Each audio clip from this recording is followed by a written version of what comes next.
Welcome to Timber Valley Woodworking. Let's talk about chisels.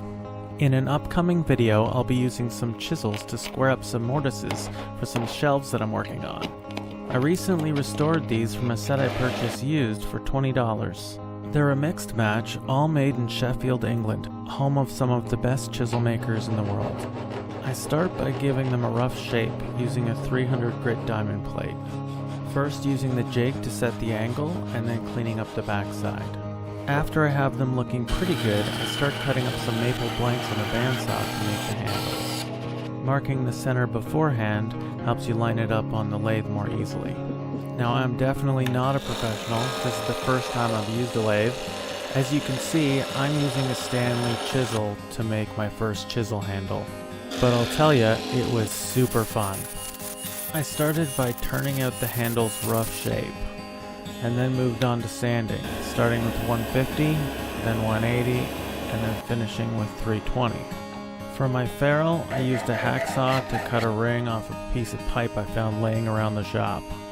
As for drilling, I took 2 drill bits and marked depth, and I drilled the holes, first the small, then the larger hole, using the drill press.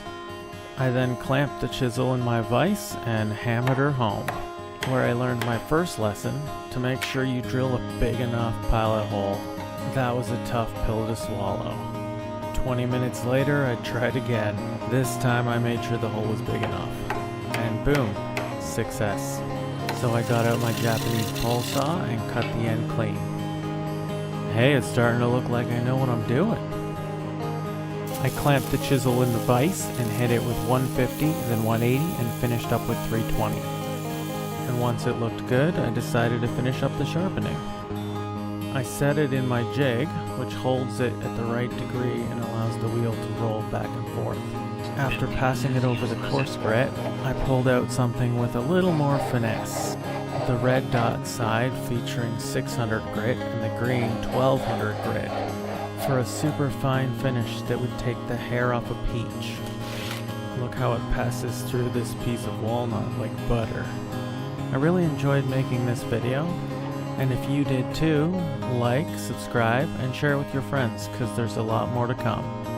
And don't forget to check out my previous videos. There should be some options popping up right about now.